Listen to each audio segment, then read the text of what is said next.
بسم اللہ الرحمن الرحیم وبہ نستعین الحمد للہ رب العالمین والصلاة والسلام علی سید المرسلین وعلی آلہ وصحبہ اجمعین ومن تبعہم بإحسان الی یوم الدین.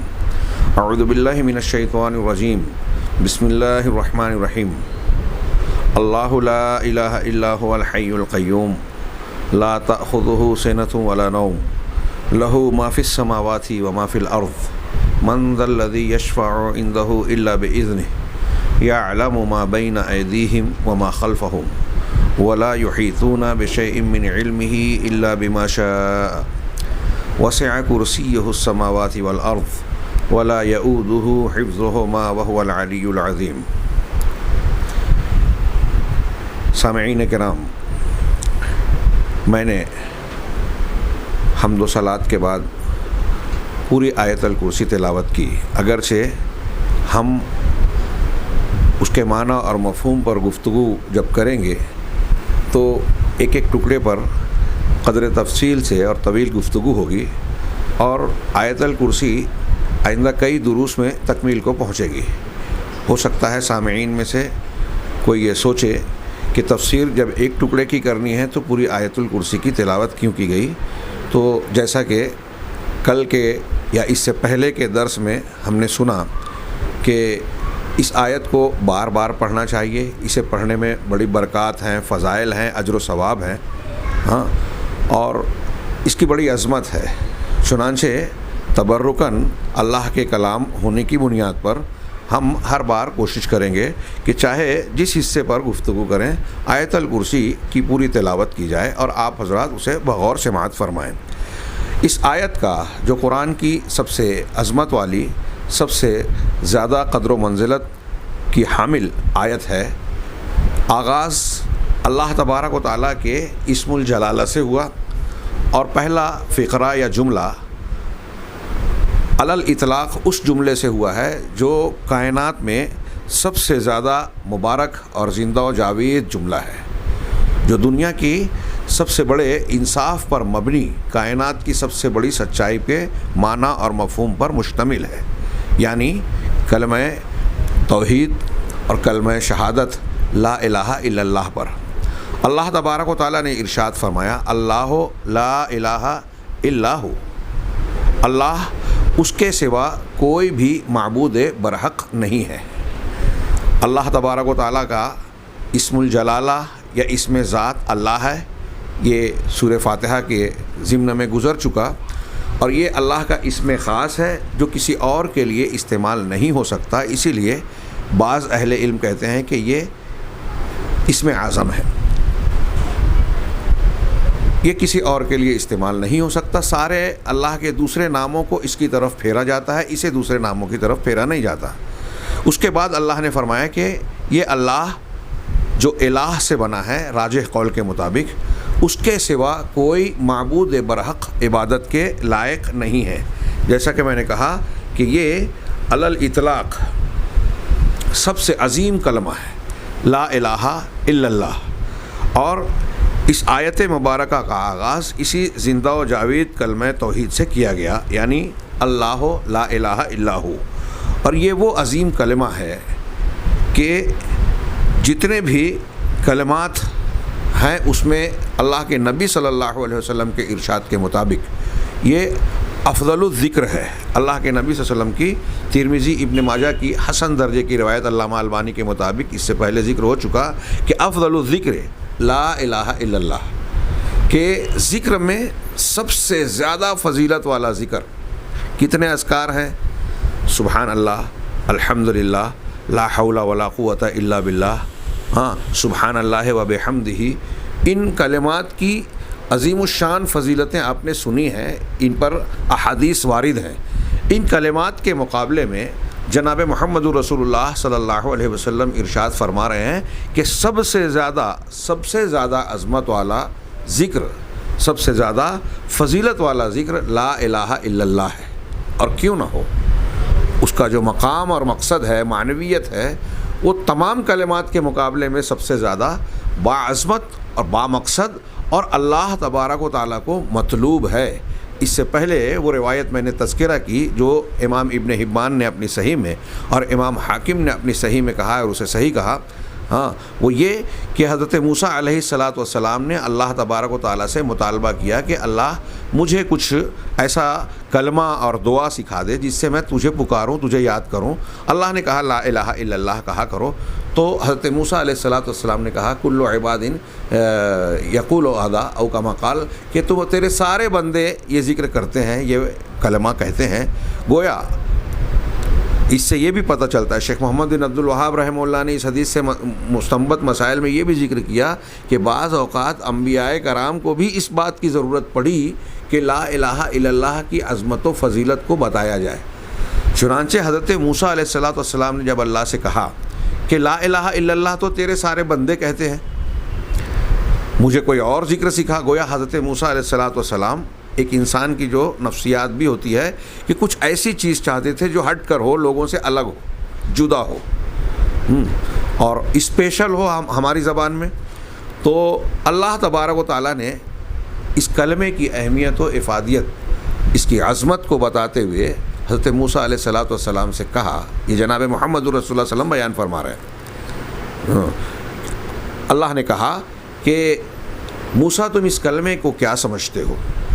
اگر ساتوں آسمان اور یہاں رہنے والے میرے علاوہ جتنے بھی لوگ ہیں، سارے فرشتے، اس میں موجود ساری چیزیں، اب کیا کیا ساتوں آسمان میں، وہ ساری چیزیں اور ساتوں زمین، اس میں موجود ساری چیزیں اگر ترازو کے ایک پلڑے میں رکھی جائیں اور دوسرے پلڑے میں ان کے مقابلے میں لا الہ الا اللہ کو رکھا جائے تو لا الہ الا اللہ کا پلڑا بھاری ہوگا۔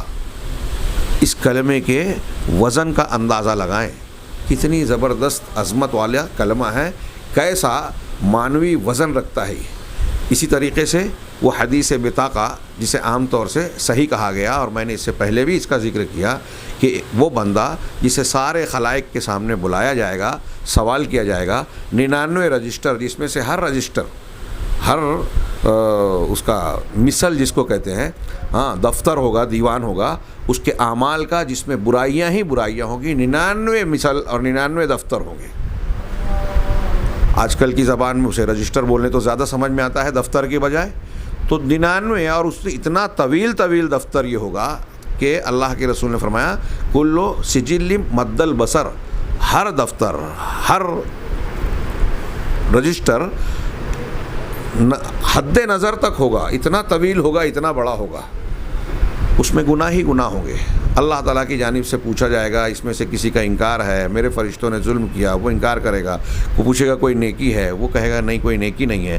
پھر ایک پرچی نکالی جائے گی اور کہا جائے گا آج تم پر کوئی ظلم نہیں ہوگا، کہا یہ تمہارا نیک عمل ہے۔ تو وہ خود ہی کہے گا ما هذه البطاقہ من هذه السجلات، اس بطاقہ، چھوٹی سی رسید اور پرچی کا ان بڑے بڑے 99 رجسٹروں کے مقابلے میں کیا وزن ہوگا، کیا حیثیت ہوگی۔ کہا جائے گا کہ تمہیں پتہ نہیں اس میں کیا ہے اور آج تم پر ظلم نہیں ہوگا۔ وہ 99 رجسٹر ایک پلڑے میں اور یہ پرچی دوسرے پلڑے میں رکھی جائے گی، پرچی کا وزن زیادہ ہوگا۔ کیوں؟ اس میں لا الہ الا اللہ کی گواہی ہوگی، کلمہ شہادت ہوگا۔ یہ وہی کلمہ ہے جس کے بارے میں جناب محمد رسول اللہ صلی اللہ علیہ وسلم کا یہ ارشاد بھی ثابت ہے۔ آپ کہتے ہیں خیر الدعاء دعاء یوم عرفہ، کہ سب سے بہترین دعا یوم عرفہ کی دعا ہے۔ گویا جو دعا بیان کرنے جا رہے ہیں عرفہ کے دن، حاجیوں کے لیے سب سے اہم اور بنیادی رکن عرفہ کی حاضری ہے۔ ہاں، الحج عرفہ حدیثی ہے۔ ہاں، اور اس دن کی دعائیں بڑی معنی، بڑی اہمیت رکھتی ہیں، اللہ کے ہاں قبولیت کا امکان رکھتی ہیں۔ وہاں بہت سی دعائیں کی جاتی ہیں، لیکن جناب محمد رسول اللہ صلی اللہ علیہ وسلم نے ارشاد فرمایا اور رہنمائی کی امت کی کہ آپ دعا کرنا چاہتے ہیں تو سب سے فضیلت والی اور سب سے بہتر دعا اور وہ ہے، اور آگے کہتے ہوئے اتنا کہنے کے بعد کہ سب سے بہتر دعا جو ہے وہ یہ ہے، اور صرف سب سے بہتر ہی دعا نہیں ہے بلکہ جو کچھ میں نے کہا، یعنی میرے کلمات اور دعائیں جو میں نے سکھائی ہیں اور انبیاء نے کہا، وَخَيْرُ مَا قُلْتُ أَنَا وَالنَّبِيُّونَ مِن قَبْلِي، کہ جو کچھ میں نے کہا اور مجھ سے پہلے جتنے نبی ہیں ان لوگوں نے جو باتیں کہی ہیں ان باتوں میں سب سے بہتر بات، ایک ایک جملے پر غور کیجئے تو اس سے آگے کے کلمے کی اہمیت، افادیت اور عظمت کا اندازہ لگایا جا سکتا ہے۔ انبیاء کرام علیہ الصلوۃ والسلام نے جتنی باتیں کہی، خود نبی کریم صلی اللہ علیہ وسلم نے جتنی باتیں کہی، یہ قرآن سے الگ بات مانی جائے گی۔ آپ نے جتنی بات کہی، کتنی عظیم الشان اور فضیلت والی، اہمیت والی، اجر و ثواب والی، معنویت والی باتیں آپ نے کہی۔ آپ خود جوامع الکلم دیے گئے تھے۔ آپ کہہ رہے ہیں کہ میں نے جو باتیں کہی ہیں اور دوسرے انبیاء نے جو باتیں کہی ہیں ان ساری باتوں کے مقابلے میں سب سے زیادہ بہتر اور فضیلت والی بات اور کلمات کیا ہیں؟ ہاں، ایک بندہ مومن صرف اتنا سن لے تو میں سمجھتا ہوں کہ ان کلمات کے معنی اور مفہوم کو سمجھ کر اسے اپنے لیے حرز جاں بنائے گا، دن و رات اس کا ورد کرتا رہے گا، پڑھتا رہے گا جب اسے موقع ملے، اپنے آپ کو غفلت سے نکال کر۔ اور وہ کلمات بتایا گیا کہ لا الہ الا اللہ وحدہ لا شریک لہ، یہی کلمہ توحید، پہلا جملہ لا الہ الا اللہ، اور پھر اس کے آگے کی جو باتیں ہیں وہ اسی لا الہ الا اللہ کی تاکید اور پھر اس کی مزید توضیح ہے۔ لا الہ الا اللہ، تیرے سوا، اللہ کے سوا کوئی معبود برحق نہیں، وحدہ، وہ اکیلا ہے۔ الا اللہ میں جو کہا گیا کہ صرف اللہ ہے، اس کی تاکید ہے کہ وہی اکیلا ہے۔ اور لا شریکہ، یہ لا الہ میں جو دوسرے معبودان باطلہ کی تردید اور نفی ہے کہ کوئی اللہ کے علاوہ کوئی بھی نہیں ہے، تو یہی اس کی تاکید کر رہا ہے کہ لا شریک، یعنی اللہ کا کوئی شریک، ساجھی دار، حصے دار نہیں ہے۔ لہ الملک، آگے کہا لا الہ الا اللہ وحدہ لا شریک لہ، لہ الملک، ملک اور سلطنت اسی کا ہے، ساری کائنات کا مالک، مالک الملک وہی ہے۔ ہاں، وَلَهُ الْحَمْدُ، اور اسی کے لیے ساری تعریفات۔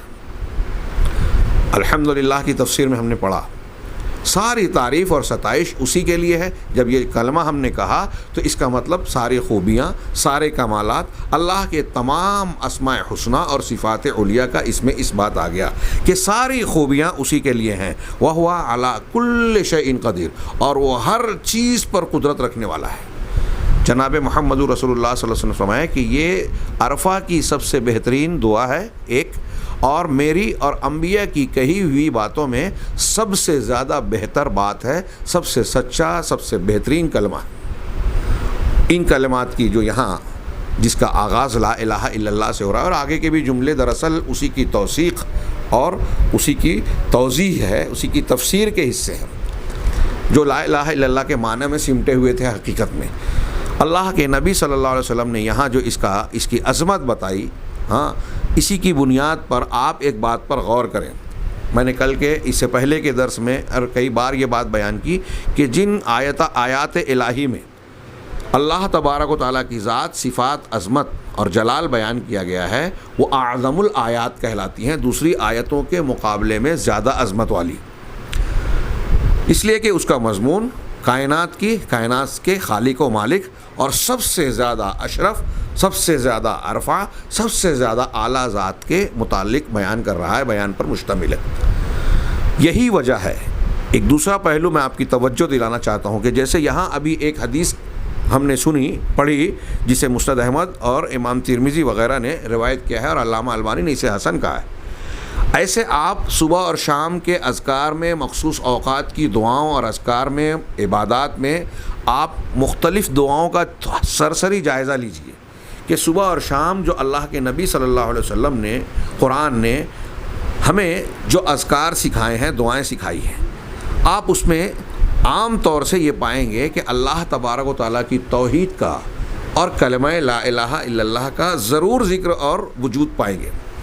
اور جن کلمات میں یہ لا الہ الا اللہ ملے گا، جن کے اندر یہ معنی اور مفہوم ملے گا اللہ کی توحید اور عظمت کو بیان کرنے والا، ان کلمات کی بڑی عظیم الشان اور بڑی زبردست اہمیت بتائی گئی ہے۔ جیسے یہی کلمہ جس کو یوم عرفہ کی دعا اور انبیاء اور جناب محمد رسول اللہ صلی اللہ علیہ وسلم کی تمام کہی ہوئی باتوں میں سب سے بہتر کہا گیا، اسی کلمے کے تعلق سے صحیح مسلم وغیرہ کی وہ حدیث آپ سنتے ہیں، بلکہ میں سمجھتا ہوں کہ سامعین میں سے بہت سارے لوگ عمل کرتے ہوں گے، نہیں کرتے ہیں تو آج سے اسے عمل میں شامل کر لیں کہ جناب محمد رسول اللہ صلی اللہ علیہ وسلم نے فرمایا کہ جو شخص دن بھر میں 24 گھنٹے کے دورانیے میں 100 مرتبہ لا الہ الا اللہ محمد الرسول اللہ لا الہ الا اللہ وحدہ لا شریک لہ لہ الملک ولہ الحمد وہو علی کل شیء قدیر، یہ کلمات جو یوم عرفہ کی سب سے بہتر دعا بتائی گئی، یہ کلمات جو 100 مرتبہ کہے گا اسے اللہ تبارک و تعالیٰ کیا اجر دے گا؟ 10 غلام کو آزاد کرنے کا اجر دے گا۔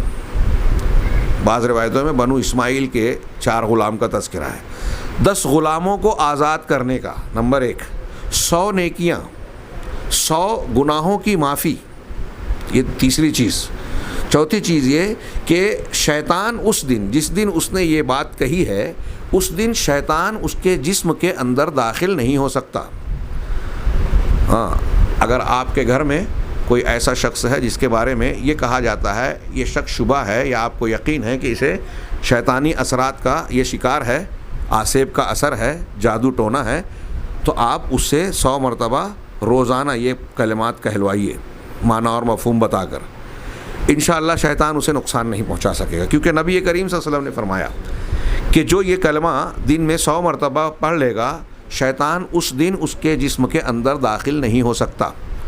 اور پھر ایک فضیلت یہ بتائی جناب محمد الرسول اللہ صلی اللہ علیہ وسلم نے کہ اس دن وہ بندہ جس نے یہ کلمات 100 مرتبہ کہے ہیں، اس سے زیادہ اللہ کے نزدیک کوئی دوسرا بندہ نہیں ہوگا، محبوب، کوئی دوسرا محبوب اور پسندیدہ نہیں ہوگا سوائے اس بندے کے جس نے یہ کلمات اس سے زیادہ مرتبہ کہے۔ کیا عظمت ہے ان کلمات کی!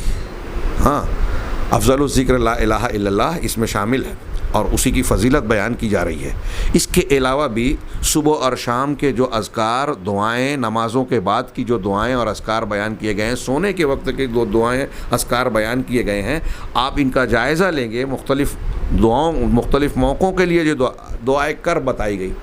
صحیح بخاری کی جو حدیث ہے کہ کرب اور تکلیف اگر کسی انسان کو ہے، ہم و غم ہے، ٹینشن ہے، پریشانی ہے، تو کیا دعا مانگنا ہے؟ لا الہ الا اللہ العظیم الحلیم، لا الہ الا اللہ رب العرش العظیم، لا الہ الا اللہ رب السماوات و رب الارض و رب العرش الکریم۔ ہاں، اللہ کے سوا کوئی معبود برحق نہیں جو حلیم و عظیم ہے، عظمت والا، بردباری والا ہے۔ اللہ کے سوا کوئی معبود برحق نہیں ہے، ہاں، جو رب عرش عظیم کا مالک ہے۔ اللہ کے سوا کوئی معبود برحق نہیں ہے جو آسمانوں کا مالک ہے، زمین کا مالک ہے اور عرش کریم کا مالک ہے۔ یہ تینوں جملوں کا میں نے ترجمہ کیا۔ تینوں جملوں کا آغاز کلمہ توحید سے ہو رہا ہے، لا الہ الا اللہ سے۔ ہاں، اور تینوں جملوں میں اللہ کی عظمت و توحید کا اقرار ہے، اللہ تبارک و تعالیٰ کا تعارف ہے۔ اور دعا، اسے کیا کہا نبی کریم صلی اللہ علیہ وسلم کہ جو شخص یہ پڑھے گا اس کا غم، اس کی پریشانی، ٹینشن دور ہوگا۔ اب ان میں کہیں بھی یہ جملہ نہیں بیان کیا گیا، کہیں بھی یہ بات نہیں کہی گئی کہ اے اللہ مجھے غم و اندوں سے نجات دے دے، میرے غم کو دور کر دے، چھٹکارا دے دے، ایسی بات نہیں ہے۔ لیکن اسے غم کے دور کرنے کا نسخہ بتایا گیا۔ گویا توحید انسان کے ہم و غم کو دور کرتی ہے۔ ایک روایت میں یہ بھی ہے کہ اگر کوئی بندہ پریشانی میں، ٹینشن میں ہے تو یہ کہے اللہ اللہ ربی لا اشرک بہ شیئا۔ یہ وہی ہے، سمجھ لیجئے، جو لا الہ الا اللہ کے ذریعے سے بندہ کہتا ہے، ایاک نعبد و ایاک نستعین کے ذریعے سے کہتا ہے کہ اے اللہ اللہ، میں اس کے ساتھ کسی کو شریک نہیں ٹھہراتا، یعنی لا الہ الا اللہ، اللہ کے سوا کسی کو معبود برحق نہیں مانتا۔ تو یہ ٹینشن کو، غم کو دور کرنے کی بات ہے، اس لیے کہ جب یہ کلمہ بندہ کہتا ہے تو گویا وہ اپنی زندگی کے مقصد سے اپنے کو جوڑ رہا ہے، اس کائنات کی سب سے بڑی سچائی کو دہرا رہا ہے، اللہ تبارک و تعالیٰ سے براہ راست اپنا کنیکشن قائم، رشتہ اور وابستگی قائم کر رہا ہے۔ اس کی برکت سے اس کا ہم و غم دور ہونا ہی ہے، ہلکا ہونا ہی ہے۔ بہرحال یہ شیخ عبدالرزاق کی کچھ عبارتیں میں اس کلمے کی عظمت کو بیان کرتے ہوئے ذکر کروں۔ وہ کہتے ہیں کہ یہ عظیم کلمہ ہے، بلکہ تمام کلمات میں سب سے زیادہ عظمت والا، جتنے بھی کلمات ہیں، اذکار ہیں، سب سے زیادہ عظمت والا کلمہ یہ ہے لا الہ الا اللہ، جس کے ذریعے سے آیت الکرسی کا آغاز ہوا۔ بس یہ ہے کہ یہاں بعد میں ضمیر ہے، اللہ کا نام اس میں جلالہ پہلے ہے، اللہ لا الہ الا ہو، بات وہی ہے لا الہ الا اللہ کی، اللہ اس کے سوا کوئی معبود برحق نہیں ہے۔ شیخ کہتے ہیں کہ جس کی بدولت یہ اتنی عظمت والا، سب سے زیادہ عظمت والا کلمہ ہے، جس کی بدولت زمین اور آسمان قائم ہوئے۔ یہ لا الہ الا اللہ کی وجہ سے دنیا اور کائنات کا کاروبار چل رہا ہے. وما خلقت الجن والانس الا لیعبدون. اور اس معنی کی کئی آیتیں سورہ طلاق کی وہ آخری آیت جس میں اللہ نے کہا کہ یہ ساتوں آسمان زمین اور ان کے آسمان کو اور ان کے جیسے اور زمین اور ان کے جیسی زمینوں کو ہم نے پیدا کیا. کیوں پیدا کیا؟ اس میں اللہ کی تدبیر اور احکامات جاری ہیں تاکہ لوگ اللہ تبارک و تعالیٰ کو پہچانے جانے علم حاصل کریں. ہاں اس آیت میں کہا گیا کہ اللہ کا معرفت حاصل کریں کہ وہ وحدہ لا شریک ہے, ساری کائنات پر میں ہر چیز پر قادر ہے, وہی عبادت کے لائق ہے. اور یہاں کہا کہ عمل میں آپ عقیدے اور عمل کے اعتبار سے یہ بات اختیار کر لیں کہ اس کے سوا کوئی معبود برحق نہیں ہے. وما خلقت الجن والانس الا لیعبدون. صرف اسی کی عبودیت و بندگی کریں اور یہ کلمہ کہہ لیں لا الہ الا اللہ. تو کہا کہ تمام یہ کلمات اسی کے خاطر تمام مخلوقات کو پیدا کیا گیا. وما خلقت الجن والانس الا لیعبدون کی تشریحات کرتے رہیے. ساری مخلوق کی پیدائش دراصل اسی توحید اور کلمہ توحید لا الہ الا اللہ کے اثبات, اظہار اور اس کی معرفت کے لیے ہوئی. اسی کے ساتھ اللہ نے رسولوں کو بھیجا. اب آیتیں پڑھتے جائیے. اللہ نے رسولوں کو بھیجا, جیسے قرآن مجید کا یہ ارشاد وما ارسلنا من قبلک من رسول, ہم نے آپ سے پہلے کسی بھی رسول کو نہیں بھیجا الا نوحی الیہ, مگر یہ کہ ہم ان کی طرف وحی کرتے. کیا وحی کرتے, کیا حکم دے کر بھیجتے؟ انہو لا الہ الا انا فاعبدون, کہ اللہ کے دیکھو میں کوئی معبود برحق نہیں ہے سوائے میرے, فاعبدون تو تم میری ہی عبادت کرو. یہ مشہور سورہ انبیاء کی آیت نمبر 25. اس آیت میں کئی باتیں بالکل صاف. ایک تو یہ کہ مختلف قوموں اور امتوں کی طرف یہ اللہ کی سنت اور طریقہ رہا ہے, اس کی رحمت و ربوبیت کا ایک انتظام رہا ہے کہ بندوں کی رہنمائی کے لیے انبیاء اور رسول بھیجے. ان کو یوں ہی عذاب نہیں دیا, پہلے حجت پوری کی, سب پر دلیل اور حجت کے ذریعے سے عذر کو ختم کر دیا کہ آپ کو بہانہ نہ رہے, عقل و شعور دیا, دلائل کو بکھیرا. اس کے بعد پیغمبروں کو بھیجا انتہائی واضح دلائل معجزات کے ساتھ. ان تمام پیغمبروں کی حضرت آدم علیہ السلام سے لے کر جناب محمد رسول اللہ صلی اللہ علیہ وسلم تک جتنے بھی رسول اور پیغمبر آئے سب کی طرف وحی کیا کی گئی؟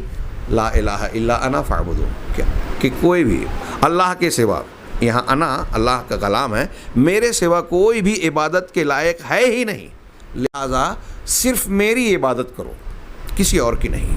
سارے انبیاء کی دعوت یہی ہے. وَلَقَدْ بَعَثْنَا فی کل امت رسول, سورہ نحل کی یہ مشہور آیت کہ ہم نے ہر امت میں رسول بھیجا. اس سے یہ پتہ چلا کہ دنیا کی کوئی قوم ایسی نہیں ہے جہاں کوئی رسول نہ آیا ہو. ہاں اب سب کے جن کے بارے میں قرآن و حدیث نے بتایا ہم ان پر نام کے ساتھ ایمان لاتے ہیں, جن کے بارے میں نہیں بتایا بغیر نام کے ایمان لاتے ہیں.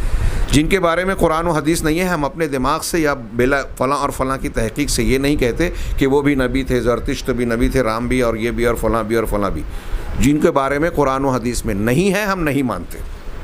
ہاں ان کو اچھا آدمی مانے. یہاں جن کے بارے میں آج کل کچھ لوگ ثابت کرنے کی کوشش کرتے ہیں کہ رام جو ہے وہ نبی رہے ہوں گے, خود ہندو محققین کہتے ہیں کہ رام کا حقیقی زندگی میں تاریخی کوئی وجود تھا ہی نہیں. یہ ایک کالپانک اور تصوراتی کردار ہے, اچھائی کا نمائندہ بنا کر اس کو پیش کیا گیا. بہرحال جن کا ذکر قرآن و حدیث میں ہے ہم اس کو مانتے ہیں. تو جتنے بھی, ایک تو یہ پتہ چلا اس آیت سے کہ ہر امت کے لیے نبی آیا, پیغمبر بھیجا گیا. وَلَقَدْ بَعَثْنَا فِي كُلِّ أُمَّةٍ رَسُولًا. اب رسول بھیجا تو اس کا مطلب کہ نمائندہ ہے. رسول کا مطلب ہی ہوتا ہے پیغمبر, پیغام پہنچانے والا, نمائندہ. تو اس پیغام پہنچانے والے کا پیغام ہوتا کیا تھا, تعلیم کیا تھی؟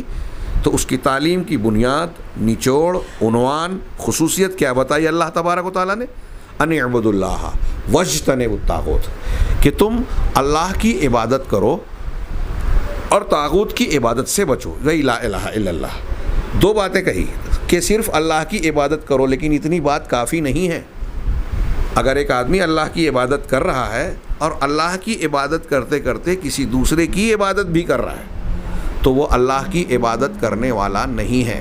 دیکھیے کفار مکہ اللہ کی عبادت کرتے تھے, طواف کرتے تھے تو اللہ کو بھی لبیک اللہم لبیک کہتے تھے, لیکن آگے کہا لا شریک لک الا شریکن, ہاں تیرا کوئی شریک نہیں ہاں سوائے اس شریک کے جس کو تو نے بنایا اور جس کا تو ہی مالک ہے. بتائیے کہ اللہ کی عبادت بھی کر رہے ہیں، ساتھ میں دوسرے کو شریک بھی کر رہے ہیں. ایک طرف کہہ رہے ہیں شریک نہیں، دوسرے کو شریک بناتے ہیں کہ تو نے خود بنایا ہے. یہ بات بھی دھیان میں رہے، آگے آ سکے نہ آ سکے بھول جاؤں کہ اگر یہ کوئی شخص مانتا ہے جیسے کفار مکہ کہ اللہ کا کوئی ایسے حقیقت میں شریک نہیں ہے، لیکن خود اللہ نے کسی کو اپنے کچھ اختیارات دے دیا، اگر ایسا بھی مانتے ہیں تو اس کو شرک کہا جائے گا اور اس کے ماننے والے کو مشرک اور کافر کہا جائے گا، جیسا کہ کفار مکہ کو رسول اللہ صلی اللہ علیہ وسلم نے کیا. تو وہ اللہ کو کشتی میں سوار ہوتے تھے تو خلوص کے ساتھ دین کو خالص کر کے اللہ کو پکارتے تھے، دعائیں اللہ سے کرتے تھے، کئی عبادت اللہ کے لیے کرتے تھے، لیکن شرک بھی کرتے تھے. اس لیے قرآن نے کیا کہا؟ قل یا ایھا الکافرون، آپ لوگوں سے کہیے کہ اے کافرو، لا اعبد ما تعبدون، میں اس کی عبادت نہیں کر سکتا، نہیں کرنے والا نہیں کروں گا جن کی عبادت تم کرتے ہو، ولا انتم عابدون ما اعبد، اور جس کی میں عبادت کرتا ہوں. اللہ کے نبی صلی اللہ علیہ وسلم سے کہلوایا جا رہا ہے، اعلان کروایا جا رہا ہے کہ جس کی میں عبادت کرتا ہوں یعنی اللہ کی، تم اس کی عبادت نہیں کرتے. کفار مکہ نے اس کے جواب میں یہ کیوں نہیں کہا کہ اللہ کے رسول، یہ اللہ نے یہ کیوں کہہ دیا کہ ہم اللہ کی عبادت نہیں کرتے؟ ہم اللہ کی عبادت تو کرتے ہیں. مطلب کیا ہوا؟ اچھی طرح سمجھیں. ہمارے بہت سارے کلمہ گو افراد آج اس معنی کو سمجھنے کے لیے تیار نہیں ہیں. ایک طرف اللہ کے سامنے بھی جبین نیاز جھکاتے ہیں اور دوسری طرف مختلف غیر اللہ کی چوکھٹوں پر بھی اپنے ماتھے کو ٹیک کر اپنی توحید کو مجروح، داغدار اور توڑ پھوڑ دیتے ہیں، اور ان کو اس کا احساس بھی نہیں کہ ان کا ایمان کی متاع لٹ گئی، ٹوٹ گئی، پھوٹ گئی. اللہ کے ہاں ایسے ایمان اور ایسی توحید کا کوئی معنی نہیں، اور اس کے لیے ان معنی اور مفہوم کو سمجھنا بہت ضروری ہے. تو کفار مکہ نے یہ نہیں کہا، یہاں مقصود یہی تھا بتانے کا کہ جو اللہ کی عبادت کرتا ہو لیکن اللہ کے ساتھ کسی کو شریک ٹھہرا لیا تو وہ اللہ کی عبادت کرنے والا نہیں کہلایا. اللہ کی عبادت کرنے والا وہ ہوگا جو صرف اللہ کی عبادت کرے، یعنی توحید کا. اسی لیے اہل علم نے لیعبدون کی تشریح کرتے ہوئے کہا لیوحدون، کہ ہم نے جن و انس کو کیوں پیدا کیا کہ میری عبادت کیوں؟ صرف میری عبادت، توحید کو اختیار کریں، یعنی لا الہ الا اللہ کے اس کلمے کو اپنے دل و جان میں پورے تقاضوں اور شرائط کے ساتھ اختیار کریں. سارے انبیاء کرام علیہم الصلاۃ والسلام کی یہی دعوت تھی. وَلَقَدْ بَعَثْنَا فِي كُلِّ أُمَّةٍ رَسُولًا أَنِ اعْبُدُوا اللَّهَ وَاجْتَنِبُوا الطَّاغُوتَ. شیخ عبداللہ بن عبدالعزیز ابن باز رحمہ اللہ مفتی سعودی عرب تھے جو نابینا، ان کا ایک رسالہ میں نے دیکھا تھا کلمہ توحید سے متعلق. کلمہ توحید، اور اس کے بارے میں کہا کہ جو تمام انبیاء کرام علیہم الصلاۃ والسلام کی دعوت تھی، اس پر انہوں نے کتابچہ لکھا، اور آخر میں شرک کے رد کے سلسلے میں بھی، شرک سے براءت پر بھی کچھ حصہ ملحق کے طور پر شامل کیا ہے. میں نے وہ جو رسالہ پڑھا، میرا دل چاہتا تھا کہ اس درس کو بیان کرتے ہوئے میں اس کے مشتملات کو ذکر کروں، لیکن اس میں جو انہوں نے تذکرہ کیا لا الہ الا اللہ کی عظمت، اس کے معنی اور مفہوم کو ذکر کرتے ہوئے جہاں یہ ذکر کیا کہ انبیاء کرام کی دعوت کا آغاز، بنیاد، سب کی دعوت کا عنوان یہی تھا، انہوں نے قرآن میں مذکور انبیاء کرام علیہم الصلاۃ والسلام کی دعوتوں کا گویا کچھ تفصیل پیش کی، اور بتایا کہ نوح علیہ الصلاۃ والسلام کی قوم سے شرک شروع ہوا تو کس طرح نوح علیہ الصلاۃ والسلام نے اپنی قوم کے سامنے توحید رکھی، شرک کا رد کیا. حضرت ہود علیہ الصلاۃ والسلام نے، حضرت صالح علیہ الصلاۃ والسلام نے، حضرت ابراہیم علیہ الصلاۃ والسلام نے، حضرت موسیٰ، حضرت شعیب، حضرت اور دیگر انبیاء جن کا تذکرہ اور دعوت کا قرآن میں ذکر ہے، ان کی دعوتوں کا نمونہ پیش کیا کہ انہوں نے کس طرح توحید کی طرف دعوت دی. اس میں بڑی پیاری بحث ہے اور بہت ہی مفید ہے. توحید کی انبیاء کرام نے جو دلیلیں دی، حضرت ابراہیم پیش کر رہے ہیں اپنے باپ کو، کس کی عبادت کر رہے ہو جو نہ سنتا ہے، نہ دیکھتا ہے، نہ فائدہ پہنچاتا ہے. یہ سورج چاند ستارے یہ تو خود کسی کے تابع فرمان نظر آ رہے ہیں، ایک ڈھرے پر چل رہے ہیں، کسی کے حکم کے پابند ہیں، مخلوق ہیں، تو یہ خود کیسے خالق ہو سکتے ہیں، خالق کے برابر ہو سکتے ہیں؟ سوال ہی نہیں. انبیاء کی، حضرت موسیٰ کی، حضرت نوح کی جو دعوتیں ہیں، جو ان کی دلیلیں ہیں توحید کی، وہ بیان کی شیخ ابن باز رحمہ اللہ نے، اور بڑے خوبصورت انداز میں اس کا خلاصہ پیش کیا کہ دیکھیے ہر نبی نے اپنے اپنے زمانے میں پوری دعوت کا آغاز اور پورا زور توحید پر صرف کیا، لا الہ الا اللہ کو قبول کروانے پر صرف کیا. کسی نے مانا قوم نے، کسی نے نہیں مانا، جنہوں نے نہیں مانا وہ عذاب کا شکار ہوئے. ہاں، اور میں ان کے دلائل کا فی الحال تذکرہ نہیں کر سکتا. واقعات انہوں نے جو بیان کیے، ہر صاحب شوق اور ذوق کو، صاحب ایمان کو اگر وہ کتابچہ ملے تو اس کو ضرور مطالعہ کرنا چاہیے. بڑی پیاری بحث کی ہے جو میں نے یہ آیت پیش کی کہ ہم نے ہر قوم میں رسول بھیجا، اور سب کی دعوت یہ تھی کہ صرف اللہ کی عبادت کرو اور طاغوت کی پرستش سے بچو. صرف اتنا کافی نہیں ہے کہ اللہ سے عبادت کرو، طاغوت کی پرستش سے بچنا اس کلمہ توحید کو سچا اور صادق اور مکمل بناتا ہے، ایک بندے کو کامل مومن بناتا ہے. لہٰذا تمام انبیاء کرام، یہ جو انہوں نے کہا کہ اسی کے ساتھ اللہ نے رسولوں کو بھیجا اور کتابوں کو نازل کیا، سارے رسولوں کی دعوت لا الہ الا اللہ پر مشتمل تھی. اب یہ اچھی طرح دماغ میں رکھیے، شیخ ابن باز نے اپنے ہی کتابچے میں کہا کہ حضرت نوح علیہ السلام کے زمانے میں اللہ تبارک و تعالیٰ کی توحید اور نوح علیہ السلام کی اتباع کرنا اسلام تھا. حضرت ہود علیہ السلام کے زمانے میں اللہ کی توحید اختیار کرنا اور حضرت ہود علیہ السلام کی اتباع، ان کی تعلیمات کو ماننا اسلام تھا. ہر نبی کے لیے پھر انہوں نے ایسا ہی بیان کیا. حضرت ابراہیم علیہ السلام جب آئے تو جو کچھ انہوں نے توحید پیش کی، اس توحید کو مان کر اللہ کے حقوق کو دینا اور حضرت ابراہیم کی تعلیمات کو ماننا اسلام تھا. جس نبی کا زمانہ تھا اور ان کی مخاطب قوم تھی، اس نبی کو اللہ کی توحید اور اس نبی کی دعوت کو قبول کرنا ضروری تھا. ہاں، یہ الگ بات ہے کہ کسی ایک نبی جو پہلے گزر چکے، ایک نبی کا انکار تمام انبیاء کا انکار کہلاتا تھا، کفر کہلاتا ہے.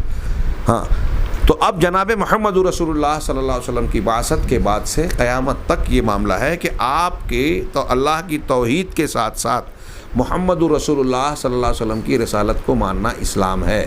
ہم اسلام میں داخل ہوتے ہیں تو اس کلمے کے ذریعے سے جس کی فضیلت پڑھ رہے ہیں، لا الہ الا اللہ. ہاں، اللہ کے نبی صلی اللہ علیہ وسلم نے ایمان کو بنیاد بتایا. ہاں، اور ایمان کی بنیاد بتایا کیا؟ الایمان بضع و سبعون شعبہ، کہ ایمان 70 سے زیادہ شاخوں والا ہے. بعض میں 60 سے زیادہ ہے، بعض میں 70 سے زیادہ. بخاری مسلم کی حدیث ہے. 70 سے زیادہ شاخیں ہیں، 73 یا اس سے کچھ زیادہ. بضع و سبعون شعبہ افضلها لا الہ الا اللہ.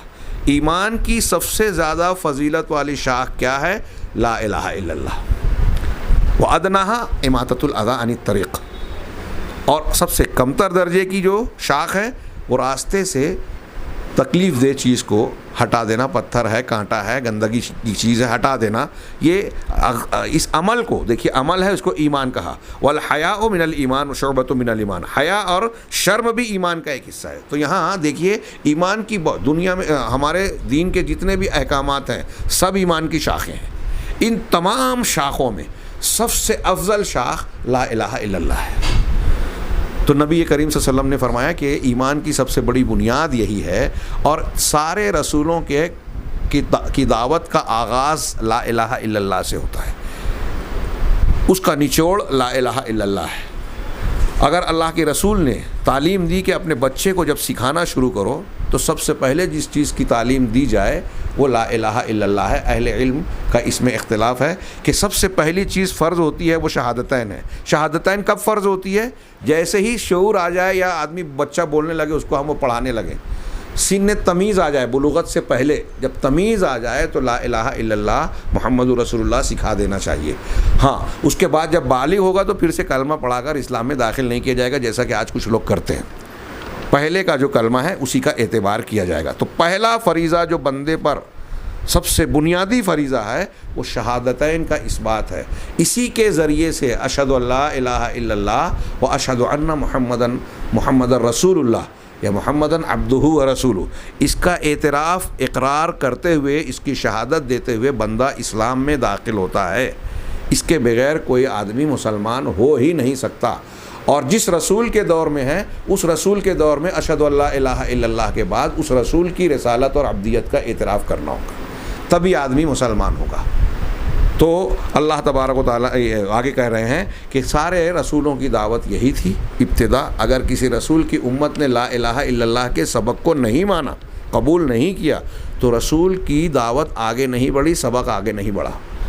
اس سے یہ بھی پتہ چلا کہ ایمان اور اسلام کی بنیاد اسی کلمے پر کھڑی ہوتی ہے. رسولوں کی دعوت کا مرکز جب یہی ہے، بنیاد یہی ہے، تو ہمیں یہ بھی سبق ملتا ہے سارے مسلمانوں کو میں کہہ رہا ہوں، آج ہمارے سامنے بہت سارے مسلمان ہیں، مختلف گروہ ہیں، کوئی فضائل کی دعوت پر زور دے رہا ہے، کوئی سیاسی اسلام اور حکومت و اقتدار کو قائم کرنے پر زور دیتا ہے کہ اس کے ذریعے سے اقامت دین کا فریضہ انجام ہوگا، کوئی جو ہے وہ اپنے خاص عمل کو اختیار کر کے دین کو اس پر زور دیتا ہے کہ ذکر و اذکار کو اختیار کیا جائے، درویشی اور رہبانیت عیسائیت والا طریقہ، ہندو دھرم کے جوگ والا، کوئی کسی چیز پر زور دیتا ہے، کوئی کسی چیز پر لڑتا ہے، کہیں اہل بیت کی محبت پر اختصار ہے اور سارا دین اسی کے گرد گردش کر رہا ہے، ہاں، اور اس کے علاوہ کوئی چیز نظر نہیں آتی، اور کہیں کوئی اور چیز ہے، ہاں، لیکن انبیاء کرام علیہم الصلاۃ والسلام کی دعوت از اول تا اول، تمام انبیاء کی دعوت، تمام کتابوں کی بنیادی تعلیم کیا ہے؟ لا الہ الا اللہ۔ اس لیے میں یہ کہتا ہوں کہ یہاں بھی حق گروہ کی، نجات پانے والے گروہ کی، یا اس گروہ کی اگر ایک بندہ چھوٹے دماغ والا، موٹی عقل والا، کم علم والا بھی اگر سوچنا چاہتا ہے کہ اہل حق کون ہے، تو دیکھے کہ کون سا گروہ جو ہے، کون سی جماعت جو ہے وہ نبی کریم صلی اللہ علیہ وسلم اور انبیاء کی دعوت کے طریقے پر گامزن ہے۔ کون ہے جو اپنے بزرگوں، پیروں، اماموں، فلاں اور فلاں کی عظمت کا سبق اور پاٹھ پڑھائے بغیر، دماغ میں اس کو گھسائے بغیر اللہ کی عظمتوں کا درس دیتی ہے جیسے انبیاء دیتے تھے۔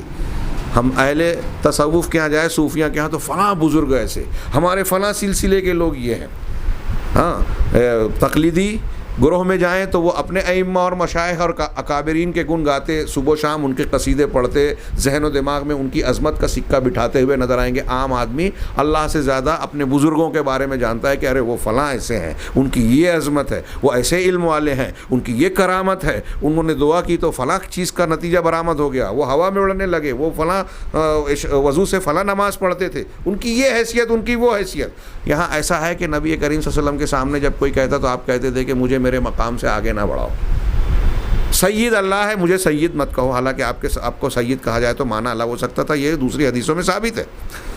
تو یہاں نبی اور انبیاء کرام اللہ کی عظمت اور توحید پڑھاتے تھے لوگوں کو، اس کا ذہن و دماغ میں سکہ بٹھاتے تھے، اس کے ذریعے سے تربیت کرتے تھے، اور تعلیم دی کہ بچے کو پہلی تعلیم دینا ہے تو لا الہ الا اللہ کی دو، اور کہا کہ جس کا آخری کلام لا الہ الا اللہ ہوگا وہ جنت میں جائے گا۔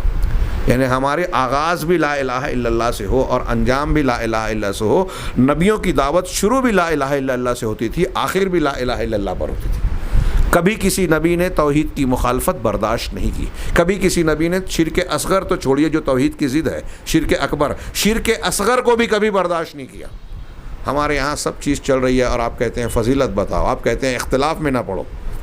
شرک کا رد کرنا اختلاف میں پڑھنا نہیں ہے، بلکہ اللہ کے حکم کی تعمیل کرنا ہے کہ دنیا کا سب سے بڑا باطل، سب سے بڑا جھوٹ، سب سے بڑا ظلم شرک ہے، اور سارے انبیاء کی دعوت اسی کا قلع کما کرنے اور اس کی رد کر رہی تھی، اور یہی لا الہ الا اللہ کہتا ہے۔ اگر کوئی شخص شرک کی تردید پر نفرت کا اظہار کرتا ہے، اپنی پیشانی پر بل لاتا ہے، اور خاص طور سے ہم دیکھتے ہیں کہ دنیا میں سلفیوں اور اہل حدیثوں پر کچھ لوگ اس بات پر اٹیک کرتے ہیں کہ وہ یہ شرک اور وہ شرک کہتے پھرتے ہیں، یہ انبیاء کا طریقہ ہے، یہ اللہ کا حکم ہے۔ اگر آپ نے شرک کو شرک نہیں کہا تو آپ اپنے لا الہ الا اللہ کی حفاظت نہیں کر رہے ہیں، اپنی دین کی سب سے قیمتی متاع کی۔ کیا جھگڑا تھا اللہ کے نبی صلی اللہ علیہ وسلم کا مکہ والوں سے؟ یہی تو تھا، آپ نے جو دعوت دی قولوا لا الہ الا اللہ تفلحوا، وہیں سے تو دشمنی بنی، ورنہ اللہ کے رسول ہم کو سب سے اچھا صادق و امین کہتے تھے، امانتیں رکھتے تھے، آپ کی شخصیت پر کوئی اعتراض نہیں تھا۔ لیکن جیسے ہی آپ کی دعوت توحید آئی تو آپ کی دعوت توحید سے اعتراض اور اختلاف تھا۔ کیوں؟ قوم ہود نے بھی یہی کہا۔ لا الہ الا اللہ کے مطلب پر ابھی ہم غور کریں گے تو ادھر جائیں گے کہ مشرکین از ابتدا تا انتہا کفار مکہ بھی کہہ رہے ہیں کہ لا الہ الا اللہ اگر ہم نے مان لیا تو ہم اپنے باپ دادا کے اختیار کیے ہوئے معبودوں کو ترک کرنے پر مجبور ہیں۔ اس کے ماننے کا مطلب یہ کہ سارے اپنے باپ دادا کے دین کا رد کر دیا، سارے معبودوں کو نہیں ماننے کی بات کہہ دی۔ ہاں، تو لا الہ الا اللہ کا یہ مطلب وہ سمجھتے تھے، وہ مانتے تھے۔ ابھی ہم اس پر گفتگو آگے کریں گے۔ اسی پر اعتراض تھا، اسی کی بنیاد پر نبی پیغمبر اسلام سے جھگڑا تھا، بلکہ تمام پیغمبروں کا اپنی امتوں سے جو جھگڑا تھا وہ لا الہ الا اللہ کا تھا۔ اب آج کے زمانے میں اگر کسی شخص کو شرک اور توحید کی بنیاد پر کسی سے جھگڑا ہے تو یوں سمجھ لیجئے کہ وہ انبیاء کی سنت پر عمل کر رہا ہے، اور جو لوگ شرک کا دفاع کر رہے ہیں یا توحید کی دعوت کے لیے روک لگا رہے ہیں، اہل توحید سے جھگڑ رہے ہیں ان کے عقیدے موقف کی وجہ سے، تو وہ کن کی سنت پر چل رہے ہیں غور کر لیں۔ پورا قرآن اٹھا کر دیکھ لیجئے، میں جو یہاں باتیں کہہ رہا ہوں خالی خلی یا ہوائی بے دعویٰ بے بنیاد باتیں نہیں ہیں، بالکل سچی واضح اور ننگی حقیقت، ننگی سچائی ہے۔ شیخ کہتے ہیں آگے، تمام انبیاء کی دعوت، تمام کتابوں کی دعوت یہی توحید، یہی لا الہ الا اللہ، جس سے آیت الکرسی کا آغاز ہو رہا ہے۔ اسی کے لیے میزان و پیمانے مقرر کیے گئے، میزان و پیمانے اسی کے لیے، مطلب قیامت کے دن جو میزان عمل ہوگا اس میں انسانوں کا بھی وزن ہوگا بخاری کی روایت کے مطابق، اور اعمال کا بھی وزن ہوگا۔ ان اعمال میں قبولیت اور عدم قبولیت کی بنیاد کیا ہوگی؟ لا الہ الا اللہ کا ماننا اور نہ ماننا۔ جس نے مانا ہے اس کے لیے میزان میں وزن ہوگا، اس کے اعمال کا وزن ہوگا، مطلب اس کی حیثیت ہوگی، نیکیاں قابل قبول ہوں گی۔ جس نے نہیں مانا ہوگا وہ کتنی بھی تہجدیں پڑھ لے، کتنے بھی اذکار کر لے، کتنے بھی روزے رکھ لے، کتنی مرتبہ بھی قرآن کی تلاوت کو از ابتدا تا انتہا کر کے ختم کر لے وے، کتنا بھی اعتکاف کر لے وے، ہاں وہ اگر توحید پر نہیں ہے تو اس کا ایک عمل بھی قبول نہیں ہوگا۔ آگے آپ اس کو بیان پڑھیں گے، لئن اشرکت لیحبطن عملک، اگر آپ بھی اے نبی شرک کریں گے تو آپ کے عمل برباد ہو جائیں گے۔ ان کی معنی اور مفہوم پر جب ہم گفتگو کریں گے تو یہ چیزیں تھوڑی سی تفصیل کے ساتھ آئے گی، لیکن آپ یہ غور کریں کہ لا الہ الا اللہ کا وزن کیا ہوگا، یا اس کے بارے میں جو انہوں نے کہا کہ اسی کے لیے میزان اور پیمانے مقرر کیے گئے ہیں، اسی کی بنیاد پر اعمال کی قبولیت اور عدم قبولیت کا فیصلہ ہوگا۔ دفتر و دیوان رکھے گئے ہیں اور جنت و جہنم کے بازار لگے۔ جنت اور جہنم یہ عربی کا ترجمہ ہے جو میرا ہی ترجمہ کیا ہوا ہے، اس لیے میں اسے دہرا رہا ہوں کہ جنت و جہنم بھی اسی کی بنیاد پر ملے گی۔ اگر ایک آدمی لا الہ الا اللہ کا ماننے والا ہے تو وہی جنت میں جائے گا، اگر نہیں ہے، اس کے خلاف ہے، مخالف ہے، انکار کرنے والا، تو وہ جہنم سے نکل ہی نہیں سکتا۔ اور لا الہ الا اللہ کے ساتھ اگر نیکیاں زیادہ ہے تو فوری جنت میں جائے گا، اگر برائیاں ہیں لا الہ الا اللہ کے مقابلے میں کے ساتھ ساتھ برائیاں بھی ہیں تو اللہ کی مشیت پر ہوگا کہ بندے کو عذاب دے کر جنت میں ڈالے یا ڈائریکٹ معاف کر کے جنت میں داخل کر دے براہ راست، یہ اللہ کی مشیت پر منحصر ہوگا۔ ہاں لیکن یہ طے ہے کہ جو لا الہ الا اللہ پر مرے گا، من قال لا من مات وهو يدعو، کہ جو لا الہ الا اللہ پر مرے گا وہ جنت میں جائے گا، یہ طے ہے۔ تو جنت ملے گی لا الہ الا اللہ کی بنیاد پر، اسی لیے اس کو جنت کی کلید اور کنجی بھی کہا گیا۔ اسی کلمے کی بنیاد پر مخلوق مومنوں اور کافروں میں بٹتی ہے، یہ مومن ہے، یہ کافر ہے، یہ اللہ کا گروپ، یہ شیطانی حزب جو ہے، حزب الشیطان۔ یہ تفریق کس بنیاد پہ ہے؟ لا الہ الا اللہ کی بنیاد پہ۔ جو مانتا ہے وہ مومن ہے، جو نہیں مانتا وہ مومن نہیں ہے۔ اسی پر قبلے کی بنیاد کھڑی ہے، یہی ملت کی اساس ہے۔ یہ کلمہ تمام بندوں پر عائد ہونے والا اللہ کا حق ہے، اللہ کا حق یہی ہے بنیادی، اور اللہ کے حق کو اپنے اندر سمیٹے ہوئے ہے، جس کو آگے ہم پڑھیں گے۔ یہی کلمہ اسلام ہے، اس کو قبول کرنے کے بغیر آدمی مسلمان نہیں ہو سکتا۔ سلامتی والے گھر یعنی جنت کی کنجی ہے، یہ آگے ہم پڑھیں گے کہ جنت کی کنجی ہے تو کنجی کے دانت بھی ہوتے ہیں، اگر کنجی کے دانت نہ ہوں تو تالا نہیں کھلے گا۔ ایسے ہی لا الہ الا اللہ کے کچھ تقاضے ہیں، کچھ شرائط ہیں، جیسے نماز کی شرائط ہیں، زکوٰۃ اور روزے کی شرائط ہے، بغیر وضو کے نماز نہیں ہوتا، ویسے ہی لا الہ الا اللہ کے قبول ہونے کے لیے کچھ شرطیں، کچھ تقاضے ہیں۔ یہی کلمۃ التقویٰ ہے، تقوی والا کلمہ، اس کو اختیار کیے بغیر کوئی تقوی والا ہو بھی نہیں سکتا۔ قرآن نے کلمۃ التقویٰ کہا، یہی کلمۃ التقویٰ ہے۔ اسی کو قرآن نے العروۃ الوثقیٰ بھی کہا ہے، سب سے مضبوط دستہ۔ یہی کلمہ اخلاص ہے، حق کی گواہی اور حق کی پکار ہے۔ کلمہ اخلاص، الاصبحنا علی فطرۃ علی کلمۃ الاخلاص، جو قرآن ہر صبح شام کی دعا میں بتایا گیا، شام صبح کی دعا میں اور شام میں بھی، تو کلمہ اخلاص یہی ہے اور یہی حق کی پکار ہے۔ ہاں شرک سے بیزاری اور براعت ہے، یہ سب سے عظیم نعمت اور سب سے زیادہ جلیل القدر عطیہ و احسان ہے۔ سفیان بن عیینہ کا قول، یہ سب سے بڑی نعمت ہے ہم کو آپ کو جو اللہ تعالیٰ نے دی ہے۔ اس کے اس بات میں امام سفیان بن عیینہ کا قول نقل کیا انہوں نے کہ ما انعم اللہ علی عبد من العباد نعمتا اعظم من ان عرفہم لا الہ الا اللہ، کہ اللہ تعالیٰ نے لا الہ الا اللہ کی معرفت، لا الہ الا اللہ کے علم سے بڑھ کر کوئی بھی نعمت اپنے کسی بھی بندے کو عطا نہیں فرمائی۔ یہ علامہ ابن رجب نے کلمۃ الاخلاص میں اس کو تذکرہ کیا ہے۔ تو یہ سب سے بڑی نعمت ہے لا الہ الا اللہ۔ قیامت کے دن اولین و آخرین تمام لوگوں سے اسی کلمے کے بارے میں سوال کیا جائے گا، چنانچہ اللہ عز و جل کے سامنے کسی بندے کے قدم آگے نہیں بڑھ سکیں گے یہاں تک کہ دو سوالوں کا وہ جواب نہ دے دے۔ پہلا سوال کہ تم کس کی عبادت کرتے تھے، اور دوسرا سوال کہ تم نے رسولوں کو کیا جواب دیا۔ کس کی عبادت کرتے تھے کا جواب وہی ہوگا کہ ہم نے لا الہ الا اللہ کو دل سے قبول کیا، زبان سے اقرار کیا اور اس کے تقاضوں پر عمل کیا۔ آخر بات جو یہاں نہیں ہے میں بیان کروں کہ یہی لا الہ الا اللہ کا کلمہ ہے جس کو قرآن میں سورہ ابراہیم میں اللہ تبارک و تعالیٰ نے شجرہ طیبہ کہا کہ الم تری کیف ضرب اللہ مثلا کلمۃ طیبۃ کشجرۃ طیبہ، کہ کیا تم نے نہیں دیکھا کہ اللہ نے کلمہ طیبہ کی کیسی مثال دی، شجرہ طیبہ سے، کھجور کے درخت سے کلمہ طیبہ کو۔ وہ کلمہ طیبہ کیا ہے؟ لا الہ الا اللہ۔ راجح قول کے مطابق اہل تفسیر کے نزدیک لا الہ الا اللہ ہے۔ اسے شجرہ طیبہ کی طرح کہا جس کی اصل یعنی جڑ مضبوط ہے، زمین کے اندر دھستی چلی جا رہی ہے، جو غذا بھی حاصل کرتی جا رہی ہے اور مضبوطی بھی۔ ہاں، وفرعھا فی السماء، اور اس کی شاخیں، اس کی ٹہنیاں اور شاخیں ہوا میں فلک میں پھیلتی جا رہی ہیں، یہ بلندی کی طرف جا رہا ہے اور پھیلتی جا رہی ہیں۔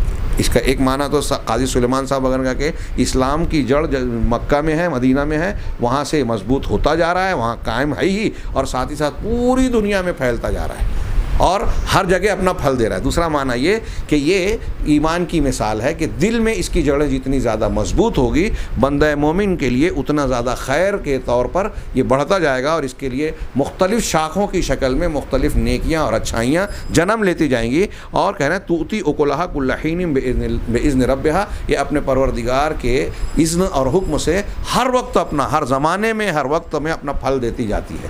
یعنی توحید اگر اندر ہے لا الہ الا اللہ تو اس سے خیر اور برکت اور بھلائیاں آتی جائے گی۔ دل میں اگر لا الہ الا اللہ مضبوط ہے تو اس درخت یہ جڑ ہے، اس کی شاخیں جو نکلیں گی، کوپلیں اور تنے نکلیں گے، یہ ہم کو ہر وقت، دنیا کا ہر درخت پھل دینے کا ایک موسم رکھتا ہے، کوئی گرمی میں، سردی میں، بہار میں، خزاں میں، لیکن توحید کا کلمہ، یہ شجرہ طیبہ، پاکیزہ درخت ایسا ہے جس کو پاکیزہ درخت کہا گیا، یہ ایسا درخت ہے جو ہمیشہ، ہر وقت، ہر لمحہ، ہر وقت پھل دیتا ہے، نیکیوں کی شکل میں، اچھائیوں کی شکل میں، جس کا فائدہ انسان خود بھی اٹھاتا ہے، اپنے گھر اور سماج کو بھی، اپنے ملک کو بھی، جہاں بھی رہتا ہے۔ اگر کلمہ طیبہ کا حقیقی علم بردار انسان ہے تو وہ دوسروں کے لیے خیر ہی خیر کا باعث ہوگا، جیسا کہ اللہ کے رسول نے کہا کہ مومن کی مثال کھجور کے درخت کی طرح ہے، جیسے کہ کھجور کا درخت کا ہر حصہ مفید ہوتا ہے، ایسے ہی مومن کا ہر معاملہ اور ہر عمل مفید ہوتا ہے۔ یہ جو چند باتیں میں نے عرض کی لا الہ الا اللہ کے اہمیت و فضیلت بیان کرتے ہوئے، اس کے درجہ کو بیان کرتے ہوئے،